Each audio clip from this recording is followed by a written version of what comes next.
Good afternoon. Welcome to the Thursday, August 22nd, 2019 meeting of the Diversion Board of Authority. Let's take a roll, please. Mrs. Sherling? Here. Mr. Peterson? Here. Mr. Steen? Here. Dr. Mahoney? Here. Mr. Pepcorn?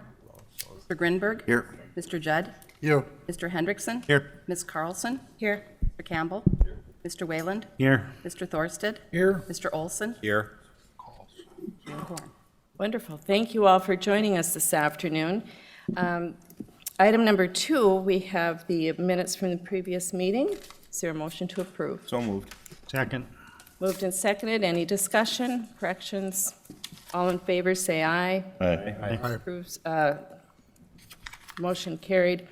Moving on to item 3, the order of the agenda. I believe we have a couple of changes here. Madam Chair? Yes, Commissioner. I would like to, under item number 6F, add proposed cost share agreement with Horace. Thank you. And Commissioner Steen, Thank you, Madam Chair. I'd like to move finance number 9 to number 7. we'll just switch those, so we'll put public outreach down to number 7 then. Madam Chair, I move the agenda as recommended changes. Thank you. Is there a second? Second. Thank you. Any discussion or any other further changes? All in favor, say aye. Aye. Aye. Opposed, same sign. Thank you. Okay, then let's get right into the Program Management Consultant Report. All right, Welcome, Kim. thank you. All right, the program controls report, the overall program status, based on a program budget in 2018 dollars of $2.75 billion. Actual cost to date as of July 31st, 2019, including program financing costs and outstanding accounts payable, is $491,031,000. We go to the fiscal year 2019 cash budget.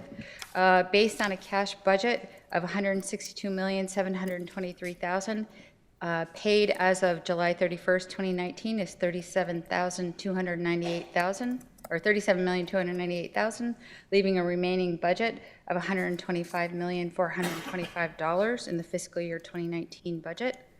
There's just a picture of that. We were expecting on plan to spend at this time about $95 million. We're currently expended $37 million. That's about 23% of the budget. Fiscal year 2019 budget has been expended. Again, we believe a lot of that's due to the lag in the land acquisition. So we're expecting to see some bigger bumps as we go towards the end of the year. Once land acquisition the land acquisitions come through. Co-executive director approved contract items. There were 2. There was amendment 1 to our task order 3 to close out the project.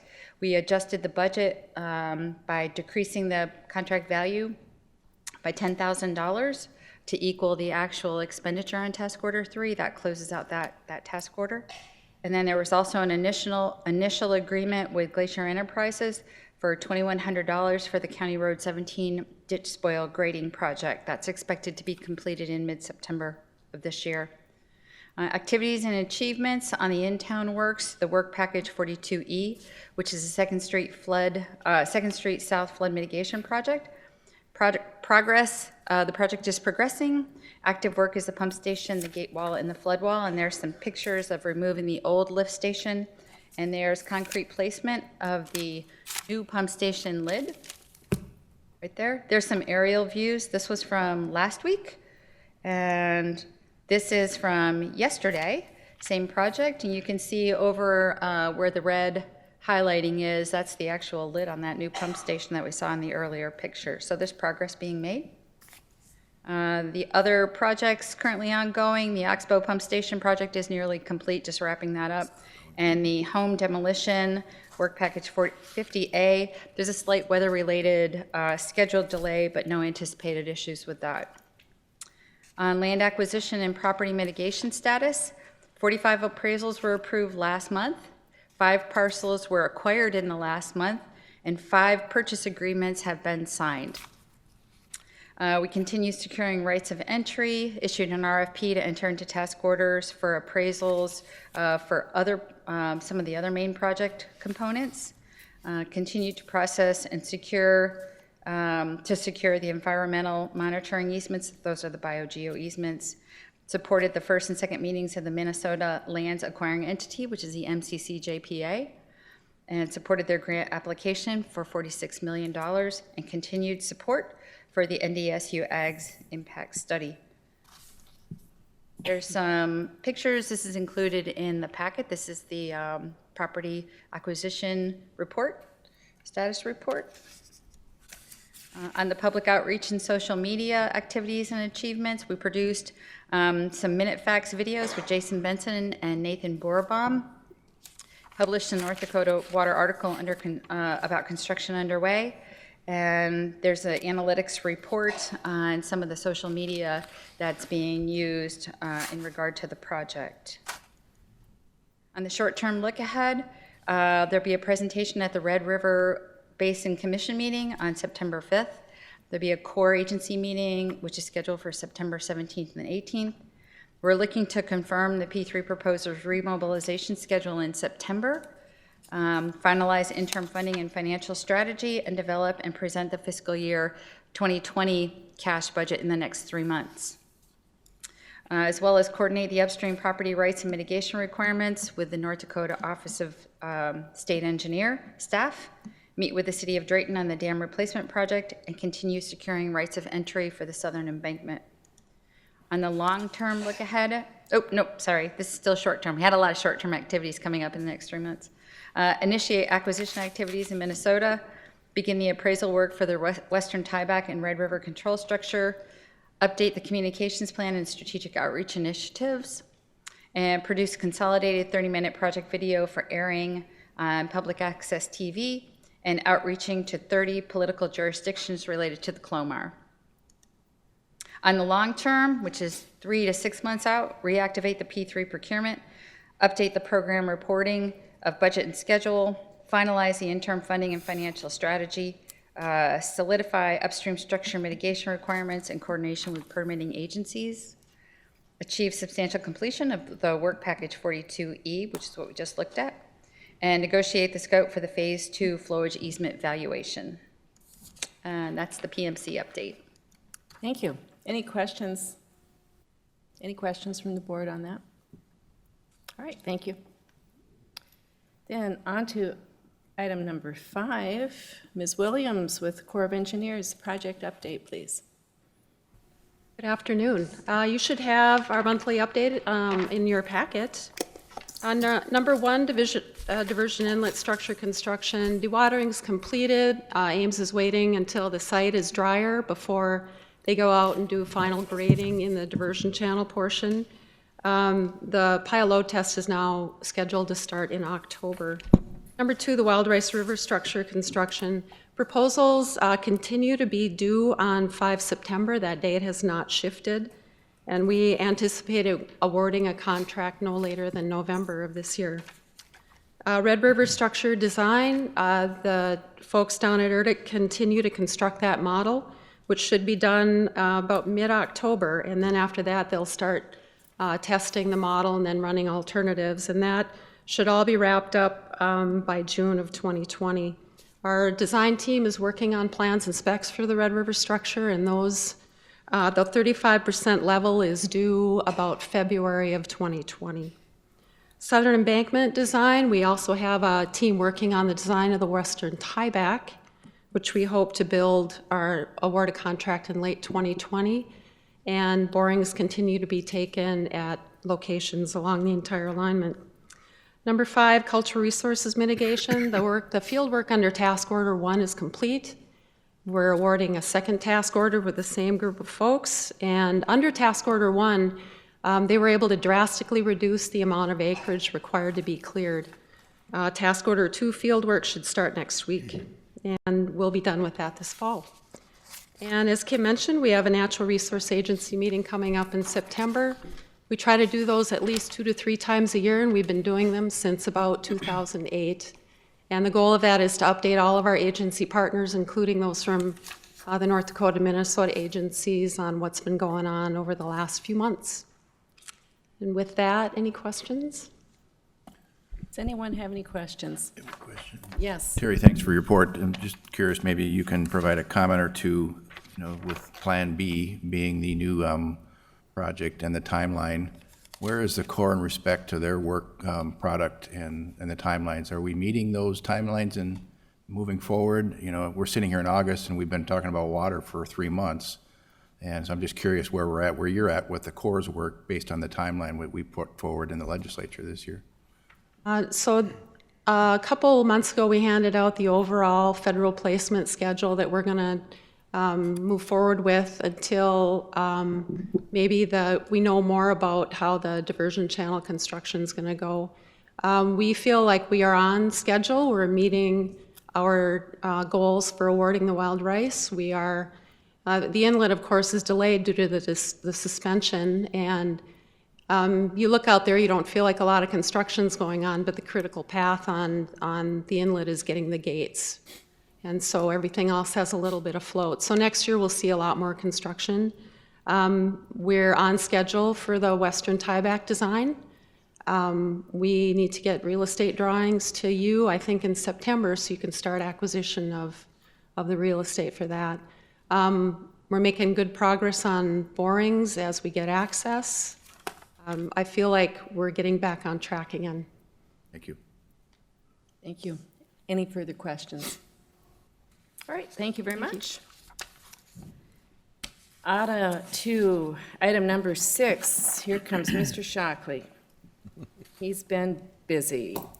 The SRF loan application. Thank you, Madam Chair. The first item is an informational item for the Diversion Authority Board.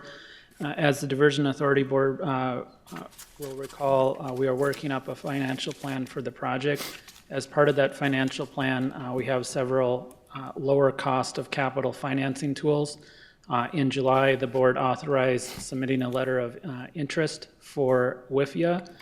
We are currently working up an application for the North Dakota State Revolving Loan Fund Program.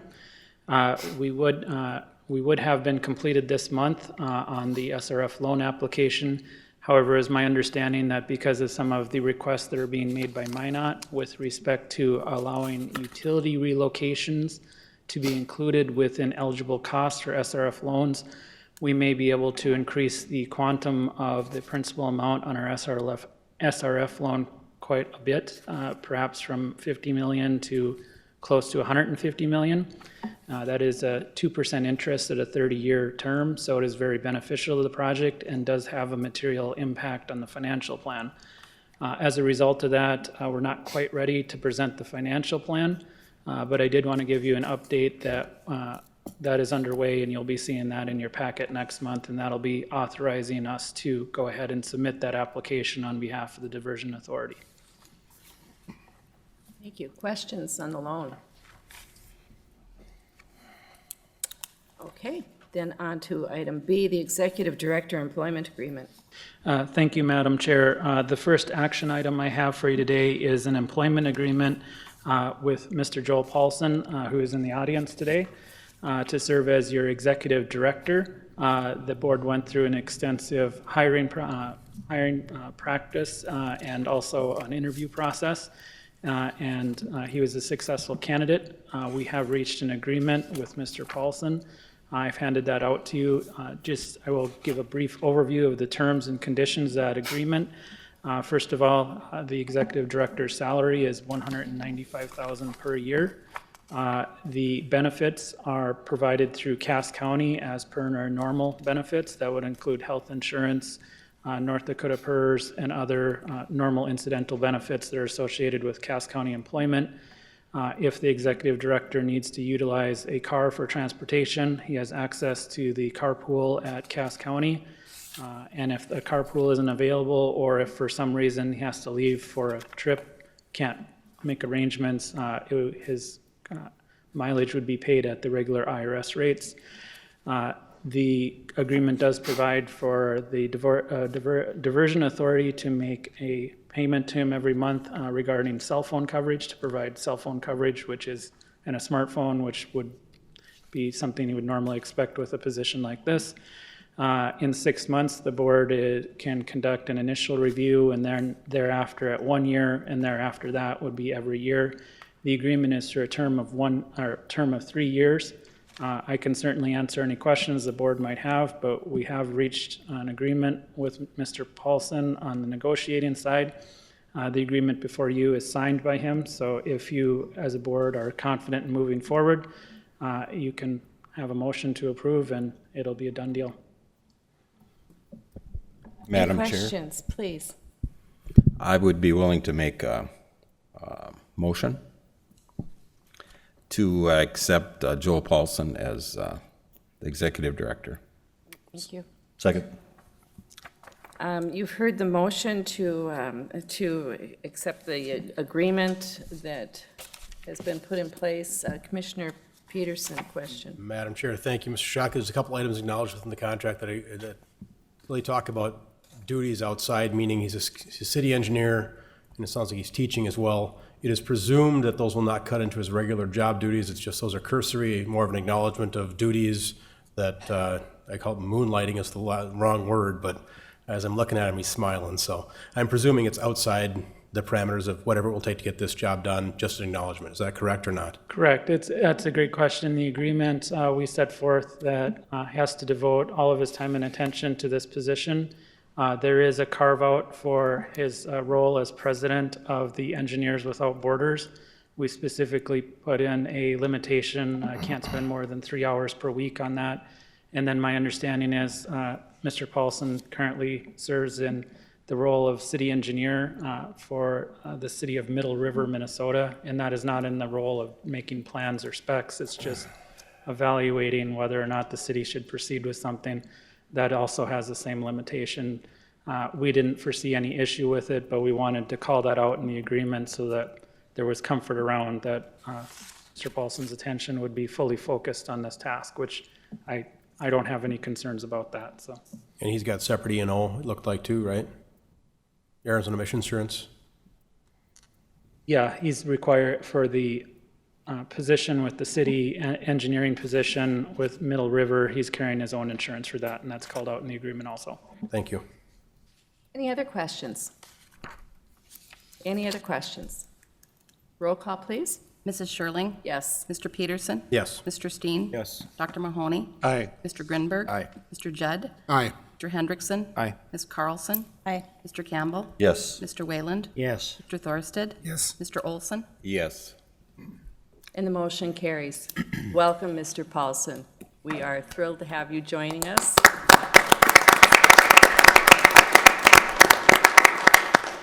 So take some time, relax. September 1, we're going to start keeping you real busy. Okay.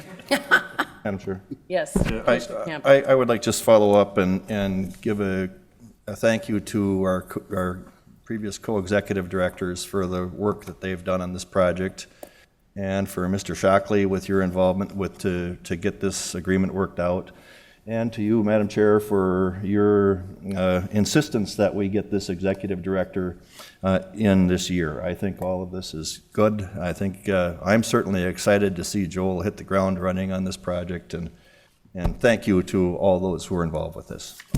Thank you, Commissioner Campbell. Just would add as well that the current co-executive directors will now have the title of, help me, Co-deputy. co-deputy executive directors, so they're not going to go too terribly far. But yes, thank you. I echo your sentiments. So again, Mr. Paulson will start September 1. Thank you for all your efforts with that, John. And moving on to item 6C, the resolution maintenance of certain project elements. Thank you, Madam Chair. This is a resolution requesting the city of Fargo undertake maintenance of various projects located within the city that are part of the diversion project. Pursuant to the joint powers agreement that created the diversion authority, the diversion authority has the ability to request its member entities to maintain elements of the project once they're completed. So the mowing, the electricity, those sorts of issues would be taken care of by the member entity and then billed back to the diversion authority. In the years to come, we would see the southern embankment would be possibly maintained by the Cass County Joint Board or maybe by the Diversion Authority. That's a decision left to the board, but that was provided for in the Joint Powers Agreement. This is just simply requesting the City of Fargo take on the maintenance of the items identified in the resolution. Nathan from the City of Fargo can certainly answer any questions specific to the technical features, but my understanding is that this is consistent with the projects being completed and with the diversion authorities already been paying some of the bills associated with these projects, like the electricity and some of the other maintenance issues. So this is formalizing that relationship. Thank you. So is there anything that we're missing here? That this is pretty extensive, but I know there's been a lot of work done in the city of Fargo.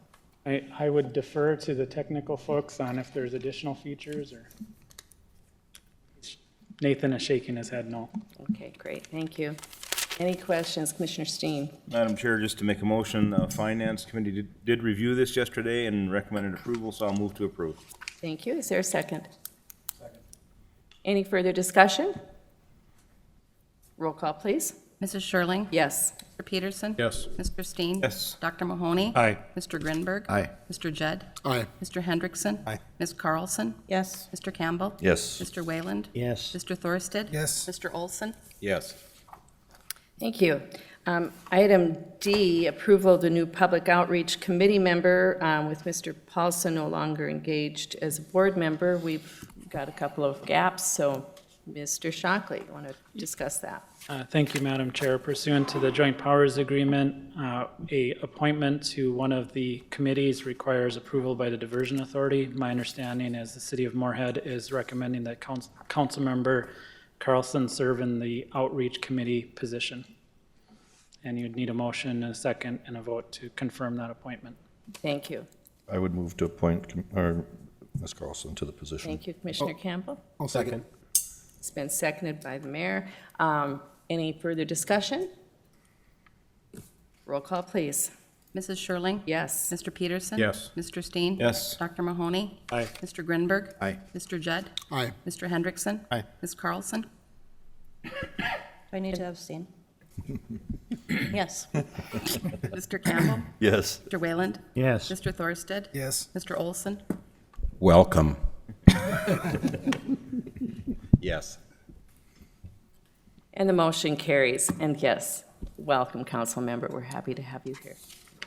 And moving on to the memorandum of understanding with Cass County, Mr. Shockley. Thank you, Madam Chair. This is an item that is associated with the Executive Director's Employment Agreement.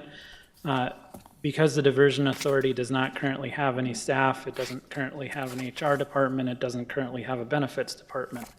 And so the co-deputy executive directors and myself brainstormed what would be the best way to handle the administration of HR and benefits. And we arrived at either having the City of Fargo or Cass County provide the benefits. For some discussion, we decided that Cass County was best suited for that role and developed MOU between Cass County and the Diversion Authority for the provision of HR services. You will note that this is an interim agreement for a period of 6 months. There is a provision under the North Dakota Century Code that allows entities to become co-employers, given that there may be plans with the coming executive director to hire staff. We will probably pursue that option. However, that takes some time with the Secretary of State's office and some additional work on our part regarding provision of benefits, HR, and just basic office administration. So I met with the county administrator along with the state's attorney from Cass County, and we worked out an interim agreement to take us through December 31st, and just to give us enough time to work out the remainder of the agreement. We're adding 2 small housekeeping items to the agreement, just regarding a couple things that we picked up over the last couple of days that will be added. So I'd be asking to approve the agreement and substantially to form presented with a couple minor changes, and then I have to go back to the Cass County Commission at their meeting on the 2nd. Some of the county commissioners wanted to see the employment agreement with the executive director because that's referenced in the MOU, and just to kind of give the final blessing that everything's okay. Thank you. Questions for Mr. Shockley?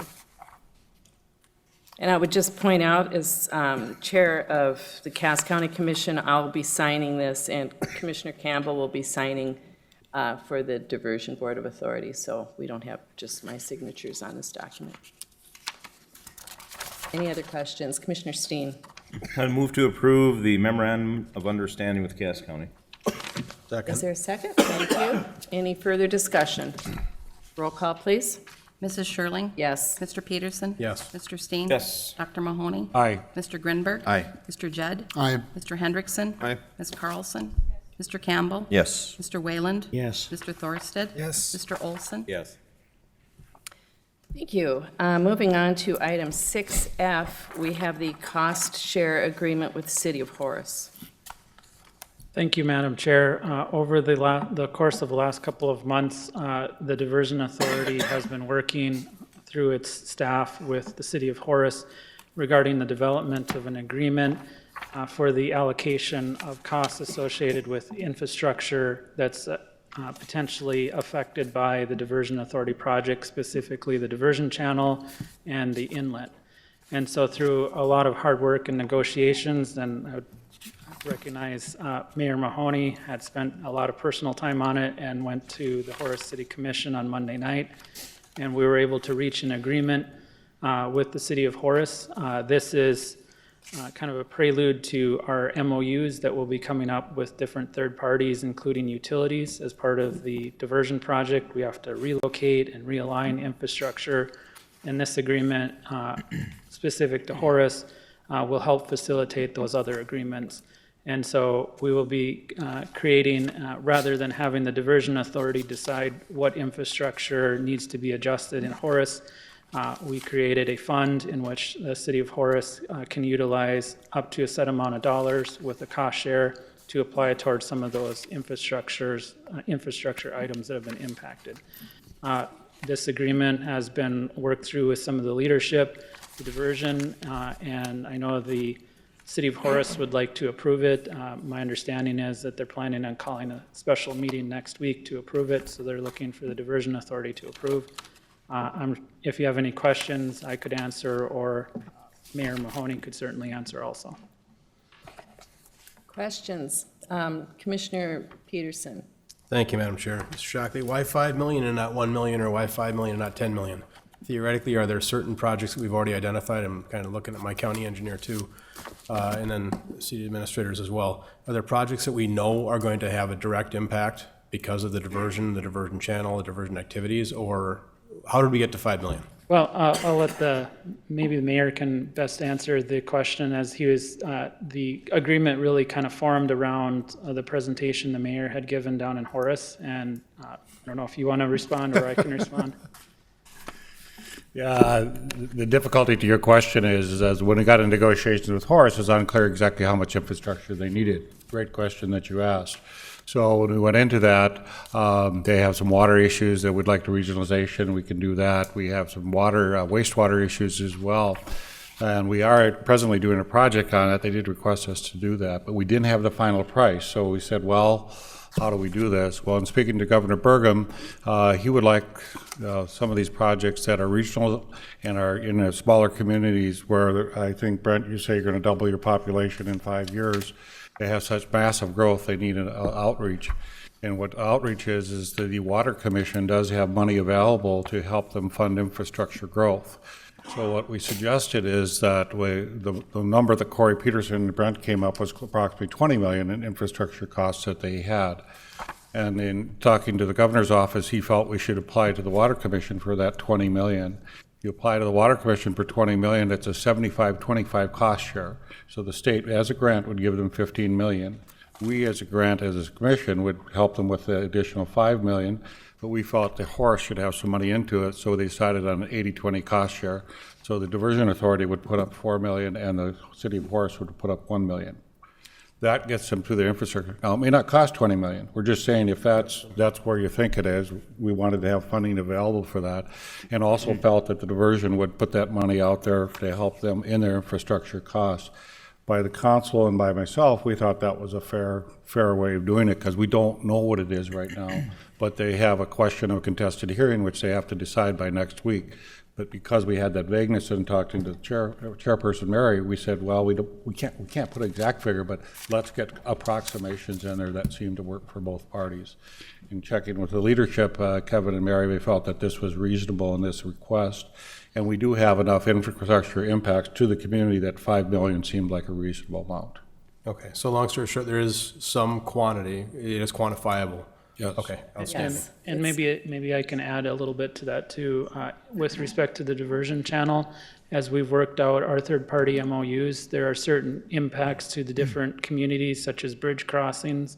And so we felt that with respect to whether a community needs a bridge crossing or whether its utility relocates, there is an estimate of how much that would cost, and we base that off of it. For example, West Fargo needed one additional bridge that was above and beyond what we'd originally contemplated in the project, and that was to ensure the connectivity with 32nd and 52nd, which are major roads through both Cass County and West Fargo.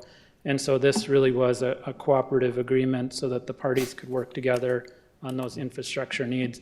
And it also ensures that we don't have any delays on the P3 project.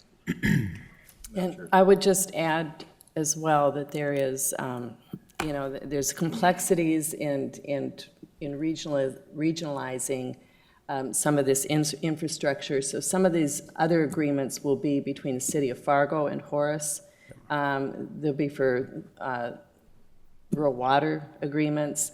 There's issues with a railroad bridge that, is going to take some work to try to resolve what the best course will be, and we'll have to work with the railroad on that.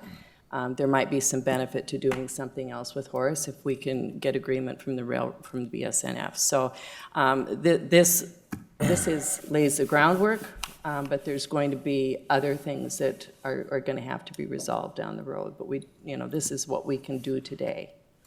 And Commissioner Grinberg and then Commissioner Campbell. Just two questions.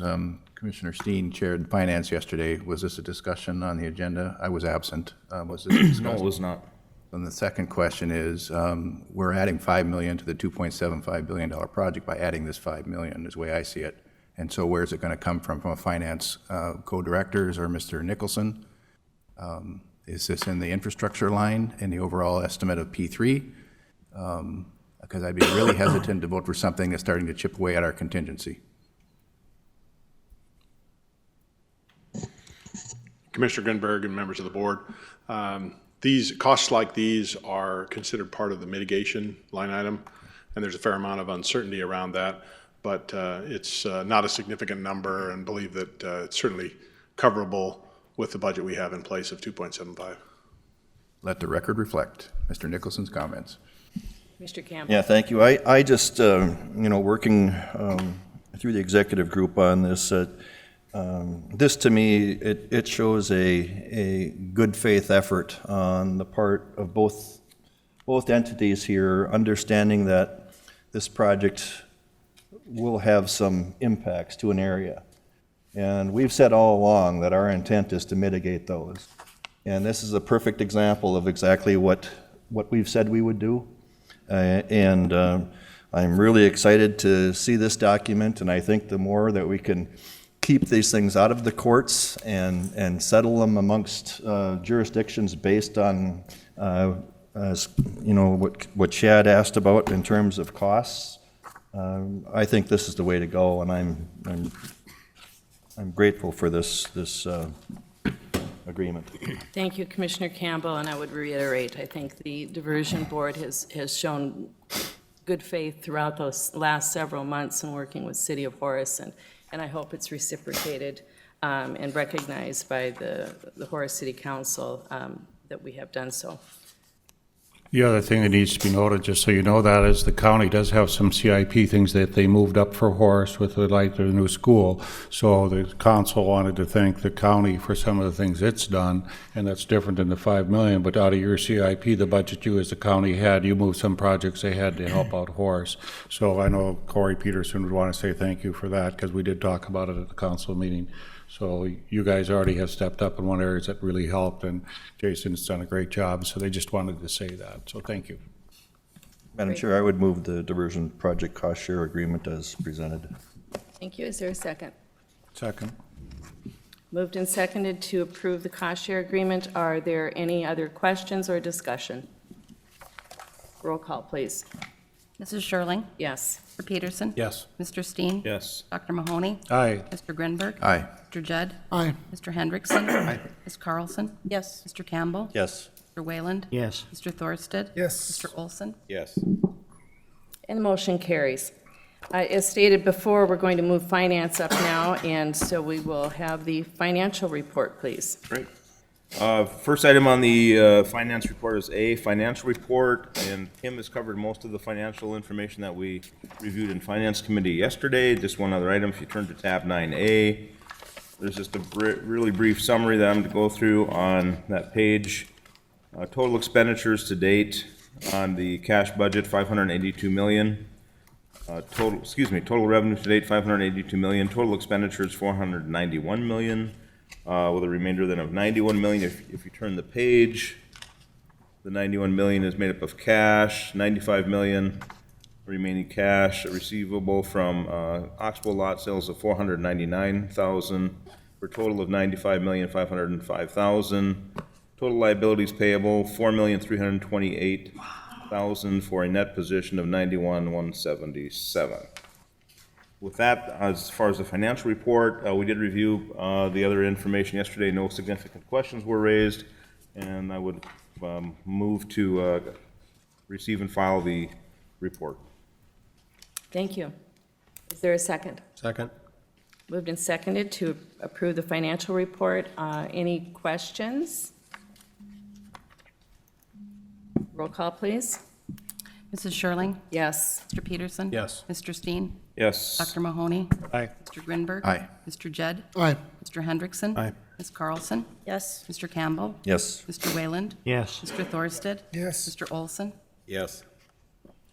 Motion carries, and now we have the vouchers. Next item is tab 9B, and Finance did review that yesterday, and I would move to approve $660,612.06. Is there a second? Second. Thank you, Commissioner Grinberg. Any questions on the vouchers? Any discussion? Roll call, please. Mrs. Sherling? Yes. Mr. Peterson? Yes. Mr. Steen? Yes. Mr. Grinberg? Aye. Mr. Judd? Aye. Mr. Hendrickson? Aye. Ms. Carlson? Yes. Mr. Campbell? Yes. Mr. Wayland? Yes. Mr. Thorsted? Yes. Mr. Olson? Yes. And the motion carries. And now, without further ado, task order number 6. And with that, we'll call, and he's already there, John back up to this one. Thank you, Madam Chair. Before you, you have task order 6 with Jacobs to recommence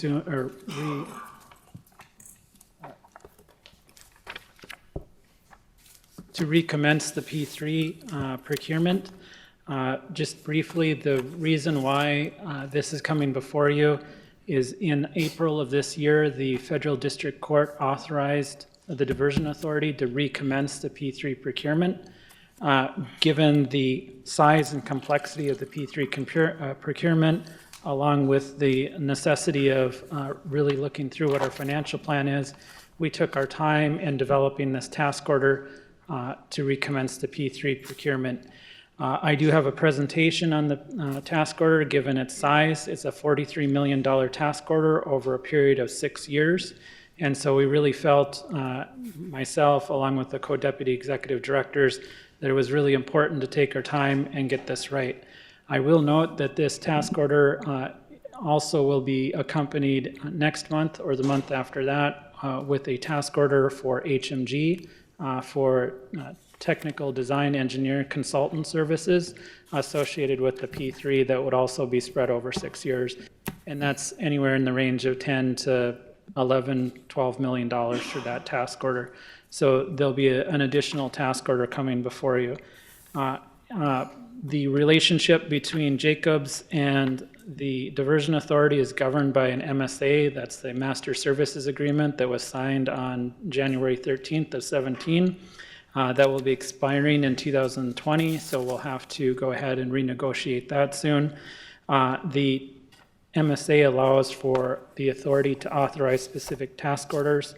The procurement was delayed to finalize the finance plan. As I said earlier, we're still waiting to finalize the SRF plan. Task order 6 is for the procurement, support, design, and construction and contracting monitoring activities associated with task order 6. The term runs through 60 days after project final completion. We would envision that could be in 2026, so it would be 60 days after that, and maybe in 2027. Generally, the task order resumes the P3 procurement. It assists in the selection of the preferred proposer. You'll recall one of our goals as a team is to secure and select a preferred proposer along with their technical proposal and financial proposal by the end of 2020. So we're expecting that in the fourth quarter of 2020. The task order also provides for assistance in the execution of the project agreement with the developer, with administering the project agreement, and then, as I said before, this is authorized by the federal court when it modified its injunction. There are a number of specific tasks that are set forth in task order 6.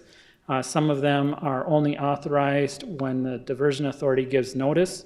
I wanted to make sure that in the event that there was some type of slowdown or some other event that delayed the procurement, the Diversion Authority had control over what services would be provided and when.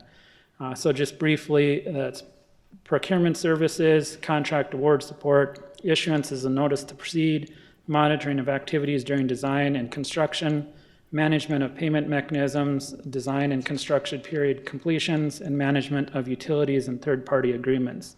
One of those third-party agreements was just before you. That would be the Horace Infrastructure Agreement that will lead to additional agreements with Horace given its close proximity both to the inlet and the diversion channel. I wanted to give just a brief overview of why P3 is different and why this task order might be a little different. And so to do that, I'm just going to briefly contrast the traditional delivery of a contract versus the P3 delivery. So under a traditional contract, you have an owner's representative that oversees development and management of the project. The owner, through contracting with the design engineer, defines what to build and how to build it with plans and specs. Those of you on boards that award contracts are familiar with a large set of plans and specs that are approved by the engineer and then ultimately the governing board and sent out to the contracting community to build on. And then after they're bid on, the construction starts and the owner engages a construction management firm. There's an independent contract or independent agreement with the contractor, and then the the public entity assumes responsibility for operations and management. As we know, this can lead to disputes between the construction manager, the contract builder, and the design engineer, which often leads to change orders, which some councils or commissions don't really care for. Having sat before many of different boards, change orders are never popular. With a public-private partnership with the P3 delivery, it's a much different mechanism of delivery. So the PMC still manages and oversees the development of the project for the owner. However, the owner simply defines what needs to be performed through performance specs. I like to make a comparison to a typical street where you'll have full plans and specs versus technical requirements under a P3 agreement, in which you'll set forth we need a 6-lane highway that can sustain speeds of 65 miles per hour, have certain turning intervals, and sustain certain weights of traffic and not produce certain noise levels, rather than specific and detailed specs. In this model delivery, the owner has technical services provided by its design engineer for verification, but it doesn't actually engage in the design. The owner, here the Diversion Authority, then enters into a contract with the P3 developer, who is obligated to produce what is referred to as a quality management plan, which is really critical to the overall project. And you'll hear that term a little bit later. But what a quality management plan is the plan on how the project will be delivered and how they will assure that it is delivered in a quality fashion in accordance with the performance specs. And it is really critical to have the Diversion Authority review and approve that quality management plan and avoid a developer simply taking another plan off the shelf from a different project and submitting it to the entity for approval.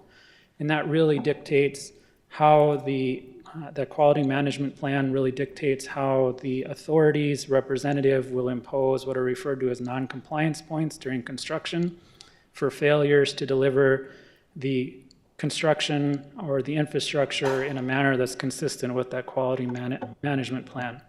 The P3 developer will hire a design build contractor that has a design engineer, a contract builder, and then they will assume operations and maintenance. For our project, they will not be operating the channel, but they will be maintaining it for a period of 30 years after it is constructed.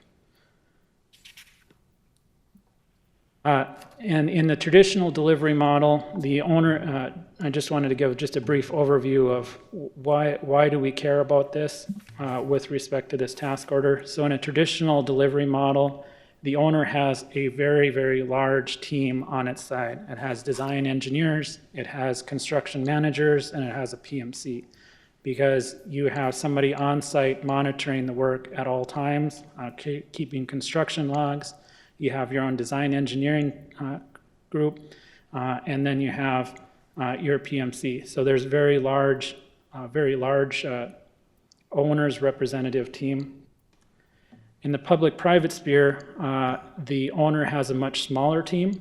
So you still have a PMC that's overseeing and managing the development of the project, whereas the owner's design engineer is a much smaller team, and it's providing owner verification. So as the work's completed, they're just out there to verify that it's been completed, and the PMC is making sure that the project is being completed within the quality management plan. And so it's really shifting the burden of producing the project over to the developer rather than shifting the burden of making sure the project is completed in a quality manner to the owner. And so it's a burden shifting, it's a risk allocation to a specific party, and if they don't meet those requirements in the quality management plan, then the authority can impose non-compliance points, and that reduces and sets off any type of milestone payments that they can receive during construction.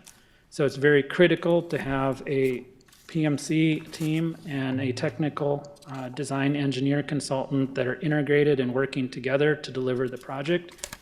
From your general counsel standpoint, I want to ensure that we don't have people out in the field that are telling contractors that they can go ahead and undertake certain work, and the contractor saying, okay, that's fine, and then they keep doing it over and over, and it's not consistent with the quality management plan. And so we want to make sure that we have a good integrated team, and this is what Task Order 6 is really trying to accomplish. The accountability for performance and quality, we tried to set forth what the difference between the traditional delivery and the public-private partnership is, and it just sets forth how that risk is allocated between the two parties. I'm going to just speed through the rest of the slides and just cover briefly each of the sections. So 6A covers procurement support. That's the drafting of the RFP. That includes the ITP, the project agreement, and the technical requirements, and that's developing comparative cost estimates and schedules, leading to the selection of the preferred proposer. We intend to have that completed in the final quarter of 2020. That task would commence upon execution of the task order by the Diversion Authority. Contract and award and support, that is to provide P3 contract award support, and that's following selection, including subtasks for commercial and financial close. So once we select a preferred proposer, then we will go to commercial close and financial close. Commercial close means all of the terms of the agreement are done, and financial close occurs shortly thereafter. That's when the developer receives all their funding from their lender. And so there's very specific roles for the PMC during those tasks to ensure that the contract is being followed and the requirements for commercial close and financial close from a technical standpoint have been met. The issuances of notice to proceed under a P3, the developer hasn't fully designed the project when they bid, and so there'll be notices to proceed with the design and then the ultimate construction of the project. Those are NTP1 and NPT2. Those will be recommendations to the Diversion Authority Board. Once again, this task commences upon notification from the Diversion Authority. If there was a delay for some reason, it wouldn't be necessary to authorize that action today. Monitoring of activities during design and construction. This is probably the largest tranche of work. That's very descriptive of what is going to be happening. That's to develop and implement a construction management services plan, an audit schedule, and processes to monitor the developer's activities, including the non-compliance checking program. The non-compliance points are levied against a developer if they fail to comply with the agreement.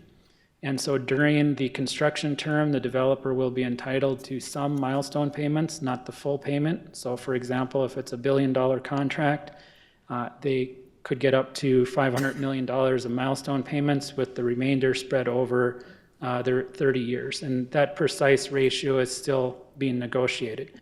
But during those milestone payment calculations, if they're not compliant with the project agreement, the PMC, along with general counsel, will work together to figure out what the non-compliance points are, and that would reduce their milestone payment. Ultimately, somebody is going to have to step before the Diversion Authority Board and say it is okay to make this payment of $150 million to a developer. And so there's some risk involved in making that determination, and I wanted to make sure there was assurances to the Diversion Authority Board that whoever's making that recommendation, you can feel confident that it can be paid.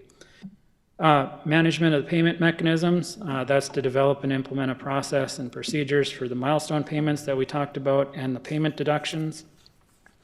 This is going to be working with the Diversion Authority's financial advisor, Ernst & Young. This is including developing the payment processes and procedure. Once again, we have to give notice before this task can be undertaken. And then design construction period completions, recommend interim completions, milestone 1 completion, and substantial completion. So it's reviewing and inspecting work and verifying the different completion stages of construction.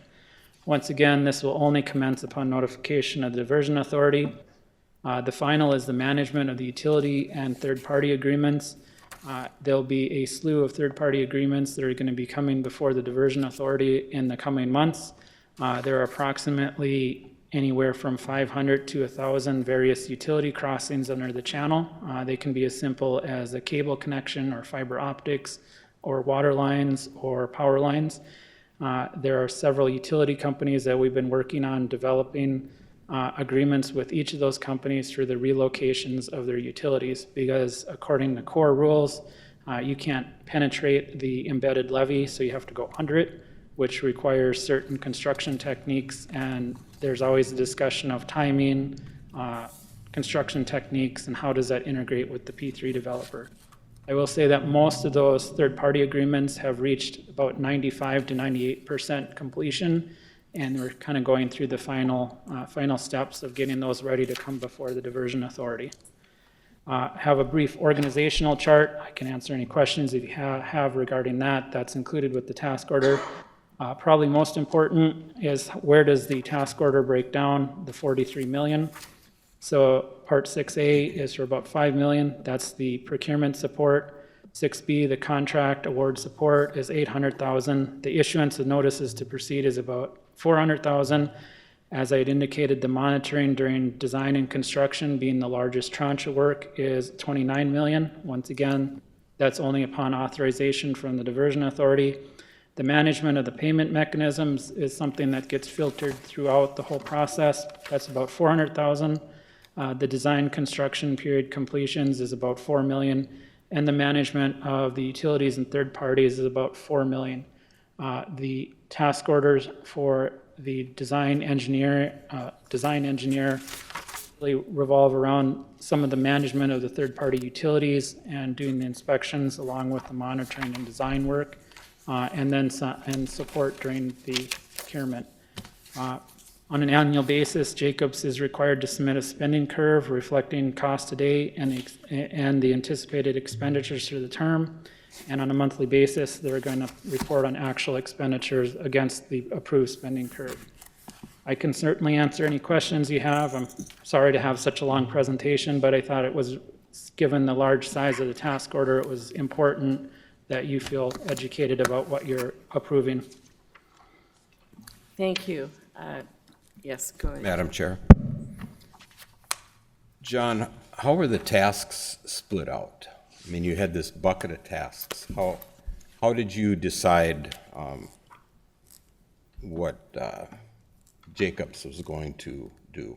So the tasks were split out according to how a normal P3 occurs. I mean, all P3s are different in the type of infrastructure you're building, but they all have sort of a cadence to, you have a procurement, you have your payment mechanism, you have your construction and monitoring. And so that's how the buckets were set up. And then we worked through how much would be allocated to each bucket based upon the amount of time and effort that would be involved in each of those buckets. And our goal was to really have the PMC be the administrative arm, and the boots on the ground and the technical issues are going to go to the technical advisor for the verification. That's sort of trying to bring in the outside experience regarding the P3 that we need, yet utilizing the local resources that we have available. So Jacobs is not competing with our local group here? I just want to make a statement, John. I've been on this since we started. And our mission, we had a mission statement, and we had some goals in that mission statement, not only flood reduction risk to the FM area, we also made a statement that we'd be fair, flexible, and friendly with the people that we need to work with and acquire land. We also made a very strong statement that we, at all possible, that we would use local labor to do a lot of the tasks for this project. And I'm wondering, in your discussion in your group, and again, I would like to know who was in the group to decide, but was that statement considered when you divvied up the buckets? It was, and the people that have worked on the owner side on the task order would be myself, worked with the co-executive directors, and also had input from the local engineering staff. That would be the city engineer for Moorhead, county engineer, and then also Nathan from the city of Fargo. We did very much recognize the need to have local services provided, and we took a really hard look at what services needed to be provided by whom.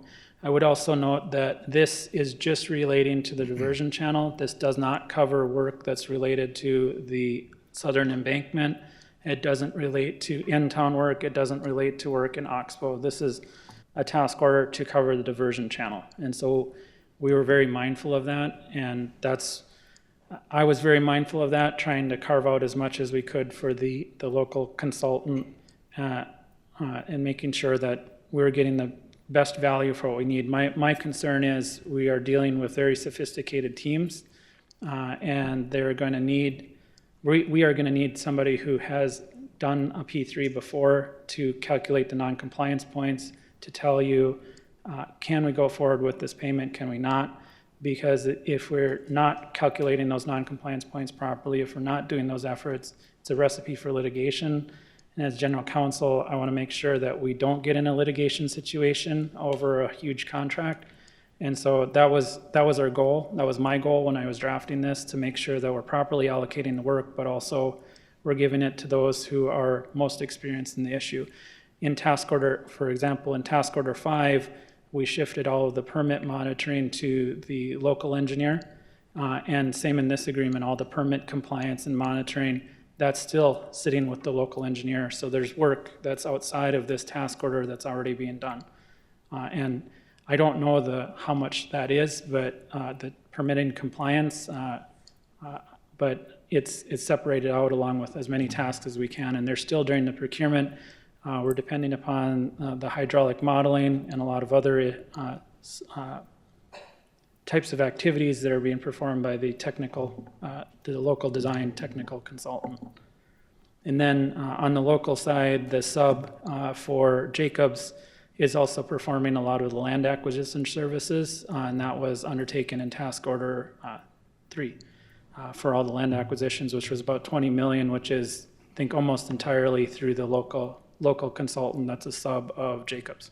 So definitely familiar with that issue, and we've been trying very hard to, allocate those buckets of work, so to speak. Continue, Mr. Olson.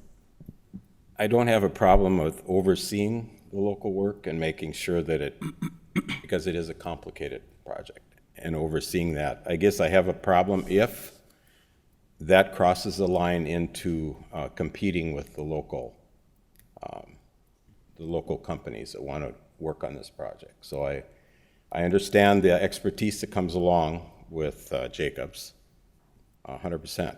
But if it crosses a line into competition for some of the expertise that we have locally, then I would have an issue. Mayor? Roger, good news for you. We just hired a CEO. That's his job. He's supposed to get as much local work local, and I think anybody on this board would agree with that because we oftentimes know outside consultants are oftentimes double or triple what our prices are local. So I think that's part of what Joel has also offered in his interview, and in his interview he talked about looking at contracts and what we could get local, we'll keep local, and what we have to do national, we'll keep national. There's some things we do need on the big experts, the P3 contract, some of the stuff we've never done before, so I think that. But I think, Mary, I think we're very firm that with our new CEO, we'll have that watched a little bit more closely. I think our co-chairs had done a great job, our co-directors had done a great job, and I just think they'll continue to do that. As you know, this is always contentious to this community because all the locals do want to be taken care of, and I think that's the commitment of the DA board, is that we, as much work as we can keep local, we'll give local. Commissioner Peterson? Thank you, Madam Chair. What the mayor said. And also, a couple things. Is this going to be, so first question is, understanding how we got to these totals, there must have been some sort of an hourly designation on so many people per week, man hours? Yeah. Are we able to see that, A? And then B, is it presumed that this is almost like an hourly to a max contract, or is this a flat fee contract? So, great question. So yes, we saw the production of the FTEs for each position. I will note that through negotiations, this is down from where it originally started. It started much higher, so we negotiated it down and tried to split out as much work as we could. Second, the hourly rates are based upon the hourly rates contained in the MSA, plus what we would anticipate would be reasonable increases. That is subject to negotiation. It's always subject to negotiation with the new MSA regarding those hourly rates. And this is a maximum contract. This is not a guaranteed amount. This is a budget. And so it doesn't mean that they're going to spend this full amount. This is just the budget amount for each of those items. And second question, if I can, Please. second question, I think page 26 has the 30-day out. Is it literally that cut and dry, Mr. Shockley, where we can have 30-day notice and walk away? Yeah, in the MSA, you have to give notice and follow the contract, but yeah, you can get out, you can terminate the MSA. Perfect, thank you.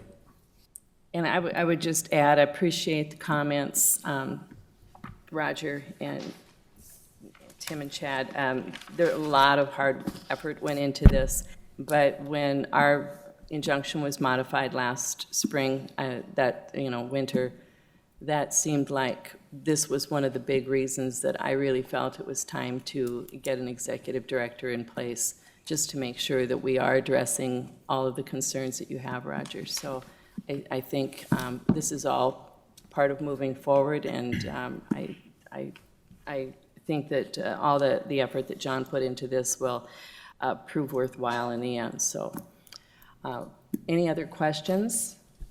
comments or motion, please? Move to approve. Chuck has a question. Mr. Hendrickson. Oh, thank you, Madam Chair. I just, there's no question, I just want to thank John for all his hard work. It was mentioned at the Finance Committee yesterday, but just looks like, do you ever sleep? It just looks like a ton of work, so I really appreciate it, and then your support staff too, so thank you very much. So there was a motion Yes. Move to approve.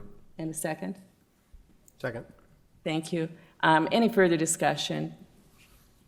Any further discussion? And Mr. Shockley? And just a reminder, we are working on the task order for HMG that will be coming before the board regarding the local services that will be split out for this procurement. So, Thank you. I look forward to seeing that. Any other comments? Roll call, please.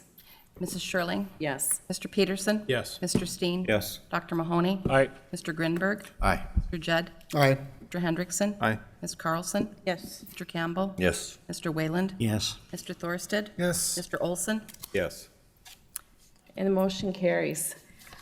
And now we are on to work order number 6. Thank you, Madam Chair. This is a similar vein. A number of years ago, we retained a national P3 counsel, Ashurst LLP. While we're doing most of the work that we can from a legally, locally, there are certain items where we need their experience on regarding the P3 contract. And just frankly, from my perspective, it's nice to have the resource of somebody who's actually completed a contract, a large $1 billion contract. You're dealing with such large sums. Having a second set of eyes is very important.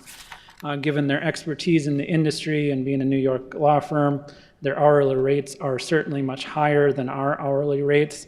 That said, earlier this year, I was able to hear from them that they would not increase their hourly rates from what they first quoted us about 3-4 years ago. They only perform services as requested. The last task order that was approved was a very similar size, but I think we didn't expend much of that task order. This would be the same way. We would expect that it would only be upon request of them performing work. So we came up with just a round number every month in a worst case scenario of what it would be if we needed to request their services for different activities associated with the P3 contract. Once again, most of the work is being done locally, but there are items that we need assistance with on the P3 level. And to be frank, it's good to have that experience with somebody who's done these transactions before. Questions? Move for approval. Is there a second? Second. Moved and seconded. Any further questions or discussion? Roll call, please. Mrs. Schirling? Yes. Mr. Peterson? Yes. Dr. Mahoney? Aye. Mr. Grinberg? Aye. Mr. Judd? Aye. Mr. Hendrickson? Aye. Ms. Carlson? Yes. Mr. Campbell? Yes. Mr. Wayland? Yes. Mr. Thorsted? Yes. Mr. Olson? Yes. And the motion carries. Again, thank you, Mr. Shockley, and to all the staff that worked diligently on this, particularly our co-executive directors. And moving on now to item 8, whatever item it is now. Public outreach. Committee report, please. That'd be me. Thank you. We did not have a meeting yesterday, conflicts with some of the members. We decided to cancel till next month. However, at this time, I would like to thank Joel for being a member of our outreach committee and your insight to how we can reach out to people. We appreciate that and look forward to working with you as our lead. Probably one of the biggest things coming up is that Clomer and how important that is to our project. And in an outreach, I think that's a very important document that's coming. So we'll look forward to that, and any outreach we can do from that point, we'll look to do. So thank you.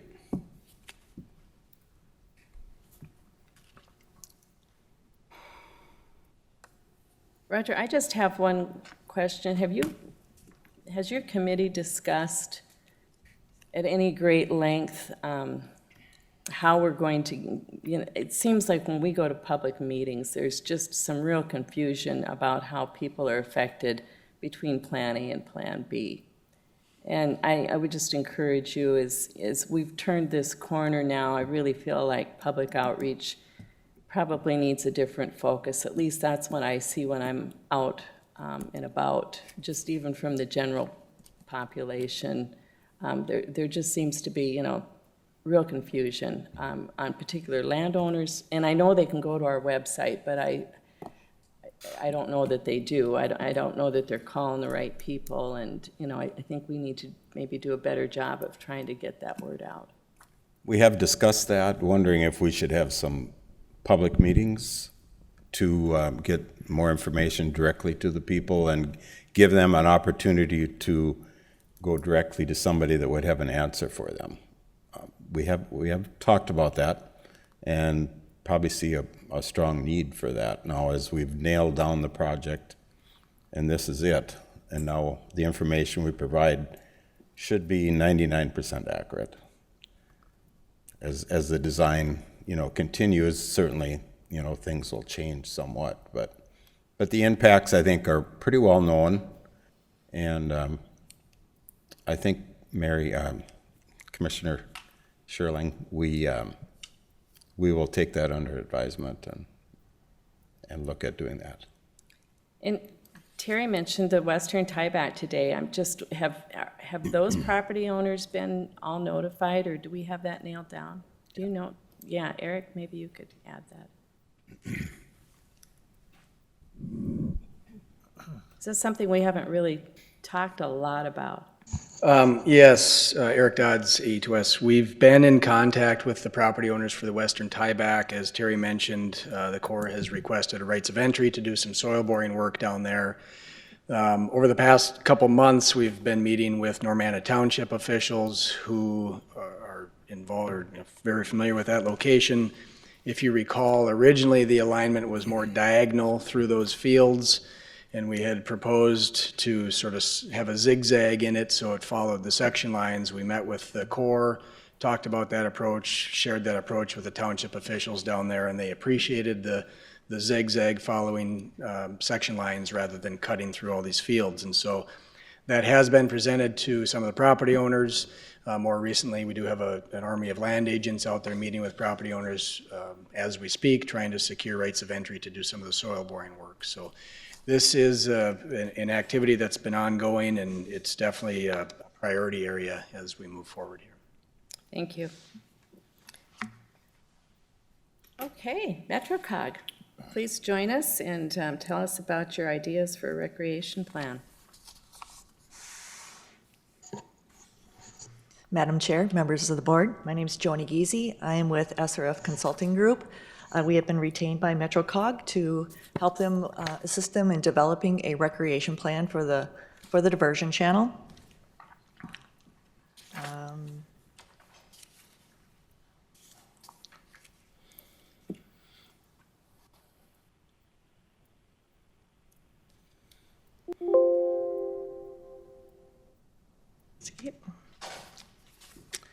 So, as we're moving forward here, the goal of the recreation plan for the diversion is to really create a wide variety of year-round recreational opportunities along the diversion. And as we're doing that, we also see this as an opportunity to restore some native plant communities and create habitat along the diversion as well. We also see this as an opportunity to, I'm sorry, I'm going to take just one second here to see if I can find our presentation. I'm not sure that I'm finding it, so I'm just going to have to talk you through it. Excuse me. We have it in our packet so we can follow with our stuff. Okay, thank you. So we want to make sure that recreation is also done in a manner that complements the adjacent land uses, as well as complementing the permanent flood protection that is going to be occurring with the diversion. And finally, we really see this as an opportunity to improve the quality of life for residents within the Fargo-Moorhead area. And given that the channel is approximately, or the whole diversion project is approximately 30 miles long, and it's very linear in its nature, when we start thinking about recreation, one of the first things that naturally come to mind would be a variety of different trail types along the corridor. But we're also really wanting to be thinking about this in terms of also opportunities for place-based recreation as well. And our definition of recreation is actually, we want to be quite broad with this. And so we are also thinking about opportunities that possibly doing food production along the corridor, see if there are opportunities for education and research, and maybe even possibly energy generation. So the project is a 15-month project. We started in July, and we'll be wrapping up in September of 2020. It is divided into 3 phases. We are currently in kind of coming towards the end of the first phase, which is really doing our homework and doing inventory and analysis and trying to understand what some of the recreation wants and needs are from the broader community.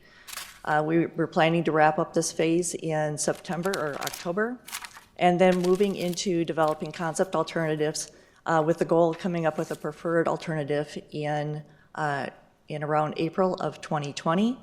Then moving forward from there, trying to wrap up our implementation strategy and final report about this time in September of 2020. As we are moving through the next phase, as we move into the concept alternatives, we really want to be thinking right from the get-go about how we are going to do fund operations and maintenance associated with these recreational amenities. And so we will be trying to think about what are the various funding sources that might be available associated with these recreation opportunities, and that may actually drive what some of the selection of these recreational opportunities are.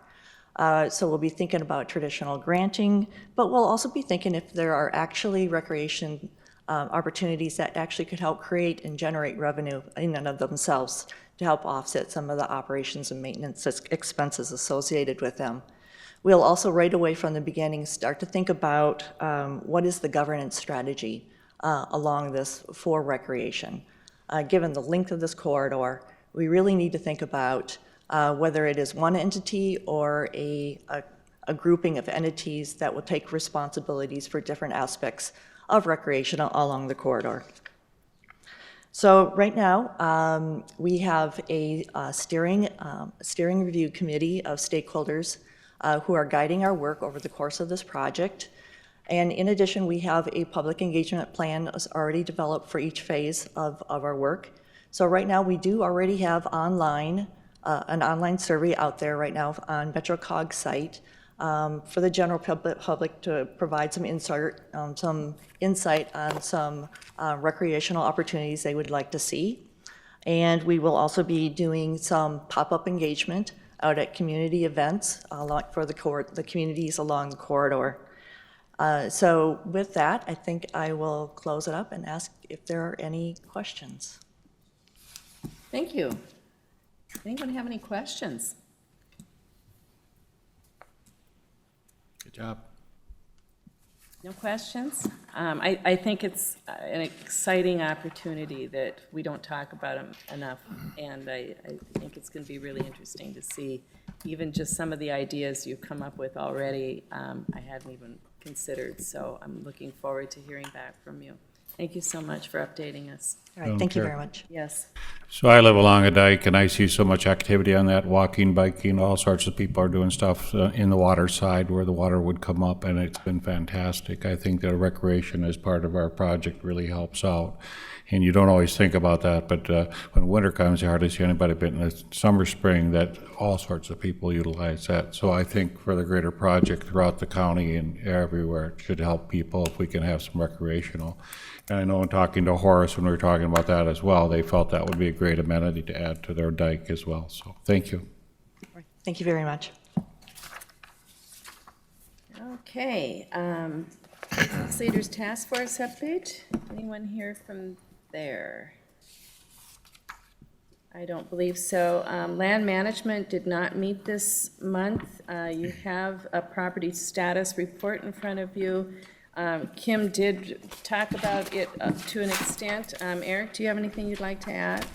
I guess I maybe would just point out, we've climbed over the 300 parcels acquired to date mark. I don't know that 300 is any more meaningful than 200 or 400, but I thought that was interesting to note. We are about halfway complete with the channel, making more and more progress. We have a whole bunch of negotiations going on for properties along the diversion channel, and the next few months will be pretty critical time as we worked through those negotiations. So cross your fingers. I'm hoping we can have some good, successful negotiations with our property owners. Great, thank you. And I would just also add that we've got a new entity with the Minnesota JPA. They will be doing a similar function that Cass County Joint Board does in acquiring property on the Minnesota side. So I don't know, Kevin, if you had anything you wanted to add to that, since you're chairing that. No, actually, Excuse Mayor me, Judd is JJ's. chairing that. Yeah, excuse Mayor Judd, yes. Well, I can defer to my elder, too. Sorry. That wasn't a slam. I only meant that by experience. And so please feel free to chime in, too, Mr. Campbell, if I miss anything. We just had our first 2 meetings. We met also today. I got some business accomplished, and I'd like to also thank the people who are serving on that committee to get that rolling as well. So I think we're looking at educating ourselves and looking forward to the process. So we'll defer to Commissioner Campbell. I think today's actions, really what we did is we didn't reinvent the wheel, and we took what the Cass County Joint Water Resource District has done and who they've used for deals. So in terms of appraisals, we did approve of 5 appraisal companies to work with our Minnesota land acquisitions. And we did go with 3 land acquisition companies that help with the negotiations of those. So the process is well on, and I think and we did get into the area of where the Corps needed to have their, help me out, Eric. Biotic and geomorphic monitoring There you go, easements. that one, yeah. That was a mouthful. I appreciate all of you that have volunteered to be on that committee as well, because I know you don't have enough meetings to go to, so.